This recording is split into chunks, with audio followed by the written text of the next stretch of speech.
get online and Google him, you'll see lots of information that comes up about him. Tim is a Marine, Staff Sergeant, correct? He was born in Oregon, but lives in San Diego now, and has, since 2002, gone to events across the country, particularly Rolling Thunder, to honor and salute Marines and all who have given their service to the nation. So he's going to tell you more about himself and the work that he's doing and what his hopes and dreams are for the future for our veterans and for our nation. So I want to call him up now. Tim Chambers. Let's give him a warm welcome.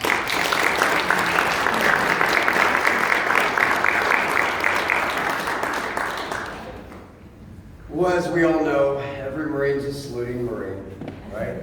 Hoorah, right?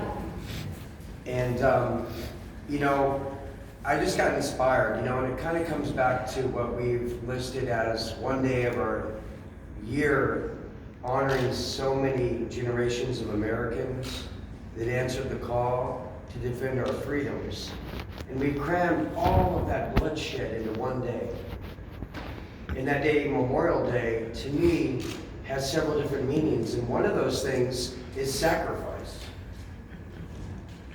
Honoring the sacrifice. Is that a one day of the year event for you? I hope not. I hope every day we count our blessings, that we have the freedoms that we have, the opportunities that we have, that we can remember where it came from. So that's what led me to jumping off the curb in DC. I was out just giving hugs and handshakes and learning about the heroism that was never recognized, that's going to the graves. Learning about the actions that are not in the history books. There's a lot of tears that were shed in those days. And that day that I was out aimlessly thanking people with open arms, learning about our history, I see all these bikes zooming by. And they ride for prisoners of war and missing in action. It's called Rolling Thunder. It was started by Vietnam veterans a long time ago.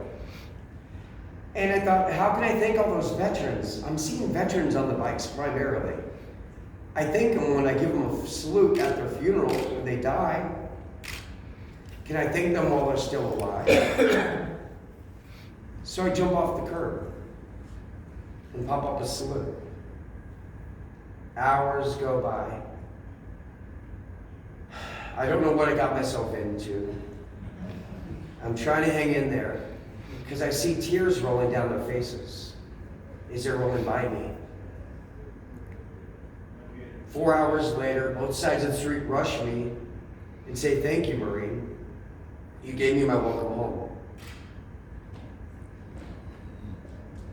Then I thought, wow, this has to be a memorial post.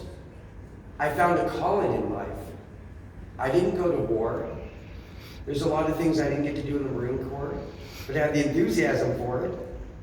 But I did what I could do, and that's what we all can do here in society. I see all of these amazing retired veterans that are volunteers here. They're serving and they're honoring the sacrifice.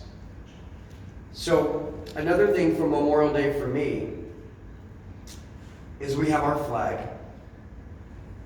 And our flag represents sacrifice. Society kind of failed to embrace what our flag really represents because it's so much more.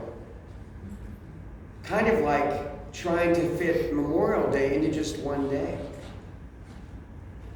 That flag represents our prosperity, but it's not prosperity that you would think of. It's not in your pocket.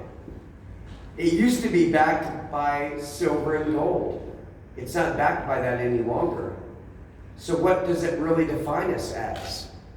It's printed paper in our pockets, but that's not the prosperity I speak of today. The prosperity is our morality.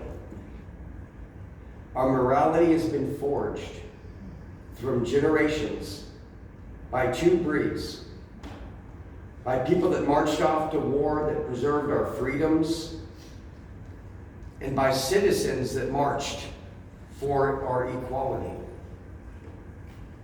That's what represents our prosperity, our morality. But let's take it one step further. How do we honor Memorial Day every day and not just one day? That's how we honor that flag. When we remember of the sacrifices, and that is called the standards. People went before us and they made changes in our country and preserved our freedoms. They left standards for us to live by. Those standards, we need to add something to the flag too. That's our responsibility, to make our country even better, and even better, and even better. Things change. People get hurt. People die. People live with loss. People step on people's graves because they have no sensitivity. They have no compassion. They can have their right of freedom to speak, but they forget who they're representing. They forgot who they were fighting to begin with. We have a lot to do to live to those standards. And it comes back around to, that's not a one day of the year event, ladies and gentlemen. Just like Memorial Day, to me, is not a one day of the year event. It's every day. I don't live to those standards every day. I don't honor those World War I veterans every day. I don't remember those World War II veterans on those islands in the Pacific that were never recognized in society. They never made a movie about them. I didn't know we were in Africa. I didn't know we were here. I didn't know we were there. I didn't know this woman had her loved one die the last week of the Korean War because politicians were talking and people were still dying. Yes. No one remembers her father. I hear these stories all over the country. So what I want you to take away from is there's a lot more than that flag symbolizes than meets the eye. And I think we could go back to the center of the street if we could all come together and understand that and know what we're standing for. But Memorial Day maybe should mean a lot more than we let it mean to begin with, you guys. Maybe we don't need to have separate days. Maybe it should all be into one day. Because the more we divide ourselves, the less we are living to those standards. The more we forget about the sacrifice and not fulfill the promises that our country makes to the heroes that added something to that flag. I've been visiting veterans on their deathbed all over the country on my way to D.C. I've been presenting them their final salute while they're still alive. We can do more, though. You know, there's more to be done. My grandfather was a World War II veteran. He's not with us anymore. No one visited him. He marched forward. He was a farmer, very hard worker.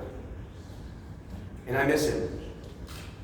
He was in the Coast Guard, but he made this Marine. We need to teach our youth what that flag really represents. Otherwise, we're shortchanging everybody that pitched in for that flag to fly. And that's how we can honor this sacrifice and preserve our freedoms that allowed us to be here today, to continue to march forward. And I want to leave you with this quote that a gentleman I was talking to from the UK gave me about an old battle, which America, we may not embrace because we fail to actually embrace world history, unfortunately. But maybe we can get back on track with that. And it was a battle. I don't even know about the battle, see? I'm not being a hypocrite here, you guys. I'm a human from Kohima. And it says, when you go home, say this: for all of your tomorrows we gave our today. Semper Fidelis.